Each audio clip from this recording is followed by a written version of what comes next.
Hello students, welcome my YouTube channel শিক্ষা সঙ্গম। তো এই ম্যাথটা কিভাবে সমাধান করব দেখে নিই। Root over of 2 plus root over of 43 plus root over of 32 plus root 16। আচ্ছা, রুট 16 এর মান কত হবে? 16 মানে কত? 4 এর বর্গ। তাহলে 4 এর বর্গ হচ্ছে 16। তাহলে এখানে কি লিখব? রুট ওভার অফ, প্রথমে এখানে যা আছে লিখে নেব। Root over of 2 plus root over of 43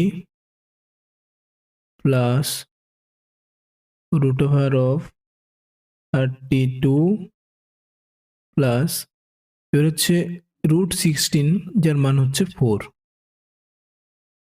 মানে 16 বর্গ মূল হবে 4 সমান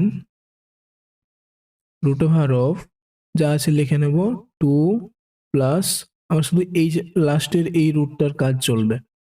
তাহলে root over of 2 plus root over of 43 plus এটা যোগ করলে কি হবে 36। তাহলে রুট ওভার অফ 36 সমান, আচ্ছা রুট ওভার অফ 36 কার বর্গ? 6 এর বর্গ। তাহলে রুট ওভার অফ 36 এর মান কত হবে?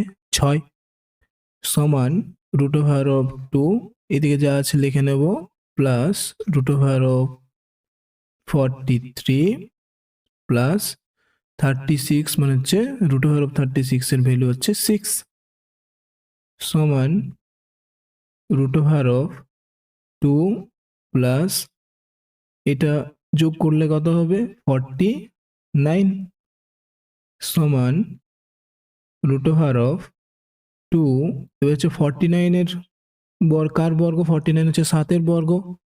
49 7 এর বর্গ, তাহলে এখানে হচ্ছে রুট ওভার অফ 49 মানে আসছে 7 প্লাস 7 সমান রুট ওভার অফ 9 সমান রুট ওভার অফ 9 এর ভ্যালু কত? 3, কারণ 9 হচ্ছে 3 এর বর্গ। তাহলে অ্যান্সার কত হচ্ছে? 3।